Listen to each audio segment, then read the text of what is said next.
میں کہتی ہوں میں صبح اٹھی ہوں تو میرے لیے بڑی حیرت کی خبر تھی کہ ایک دفعہ پھر سائفر ہو رہا تھا، اور وجہ یہ نکلی کہ امریکی جو صحافی ہیں ریان گرم اور ان کی جو ایک ویب سائٹ ہے ڈراپ سائٹ، اس کی طرف سے آج یہ ایک ڈاکیومنٹ لیک کیا گیا ہے۔ ان کے بقول یہ ڈاکیومنٹ پہلے ہی ان کے پاس موجود تھا، لیکن اس وقت انہوں نے اس کو لیک نہیں کیا تھا۔ اس کی خبر ضرور انہوں نے دے دی تھی، اس کا ترجمہ بھی لیک کیا تھا، لیکن اب یہ آفیشیل اوریجنل ڈاکیومنٹ مبینہ طور پر انہوں نے لیک کر دیا ہے، اور اس میں آپ واضح طور پر دیکھ سکتے ہیں کہ یہ سیکرٹ حالانکہ ڈاکیومنٹ ہے، لیکن انہوں نے اس کو حاصل کیا ہے، اور اس میں واضح طور پر عمران خان صاحب کی حکومت گرانے کی دھمکیاں موجود ہیں۔ اور خاص طور پر اگر اس کا ایک آپ پیراگراف پڑھیں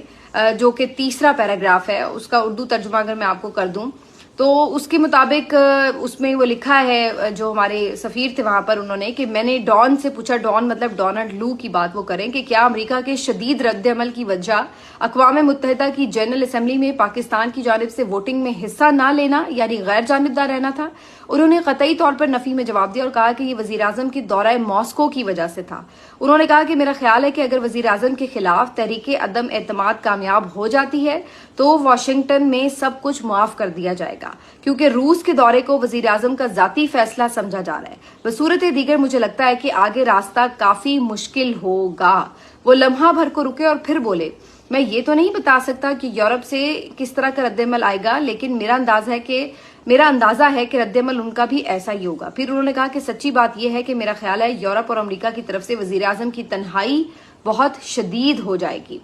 ڈان نے مزید تبصرہ کیا کہ ایسا لگتا ہے کہ وزیر اعظم کے دورہ ماسکو کی منصوبہ بندی بیجنگ اولمپکس کے دوران کی گئی تھی، اور وزیر اعظم کی جانب سے پیوٹن سے ملاقات کی کوشش کی گئی تھی جو کامیاب نہ ہو سکی، اور پھر یہ خیال پیدا ہوا کہ انہیں ماسکو جانا چاہیے تھا۔ سفیر کہتے ہیں میں نے کہا کہ باقی بھی جو یورپین کنٹریز کے لوگ تھے، سربراہ تھے، وہ بھی رشیا وغیرہ جا رہے تھے، تو عمران خان کے دورے کے اوپر جو ہے وہ اتنا شدید رد عمل کیوں آیا؟ تو اس پر ڈونلڈ لو کا کہنا تھا کہ وہ تو جو یہ دو طرفہ معاملہ تھا یوکرین اور روس کا، اس کے حوالے سے گفتگو کے لیے جا رہے تھے، جبکہ عمران خان کا جو دورہ تھا وہ تو معاشی حوالے سے تھا۔ اس کا پرپز تو اپنا بائیلیٹرل تعلقات تھے اور معاشی اپنی جو فیصلے تھے اس کے حوالے سے تھا، اور اس بات کو امریکہ نے پسند نہیں کیا، کیونکہ امریکہ یہ کہتا ہے کہ جناب آپ اپنے فیصلے آزادانہ طور پہ نہیں کر سکتے، آپ کس ملک کا دورہ کریں گے، آپ کس ملک کا دورہ نہیں کریں گے، یہ بھی ڈیسائیڈ امریکہ کرے گا، اور اگر آپ اپنے طور پر اپنے عوام کے مفاد کو سمجھتے ہوئے کسی اور ملک سے تعلقات بڑھانے کی کوشش کریں گے یا اس سے کوئی معاشی تعلقات بڑھانے کی کوشش کریں گے تو اس کے اوپر امریکہ مزید سخت رد عمل دے گا، اور اس حد تک دے گا کہ وہ یہ بھی کہہ دے گا کہ جناب اگر اس وزیر اعظم کو رخصت کر دیا جائے عدم اعتماد کے ذریعے تو پھر تو ٹھیک ہے، گناہ معاف ہو جائیں گے، لیکن اگر اس وزیر اعظم کو برقرار رکھا گیا کرسی پہ تو پھر تو حالات بہت زیادہ خراب ہو جائیں گے اور پاکستان پھر بالکل تنہائی میں چلا جائے گا۔ تو یہ سیدھا ایک تھریٹ تھا اس وقت کے امریکی رجیم کی طرف سے عمران خان صاحب کی اس حکومت کے لیے، جو 2022 میں ختم کر دی گئی، اور واقعتاً تحریک عدم اعتماد کو ہم نے اپنی آنکھوں سے کامیاب ہوتے دیکھا۔ اور یہ بات بھی یاد رہے کہ تحریک عدم اعتماد سے پہلے اپوزیشن لیڈرز کے ساتھ مختلف جو ممالک کے سفراء ہیں ان کی ملاقاتیں بھی ہم نے ہوتی دیکھی، اور جنرل باجوہ کو بھی یہ کہتے سنا کہ جناب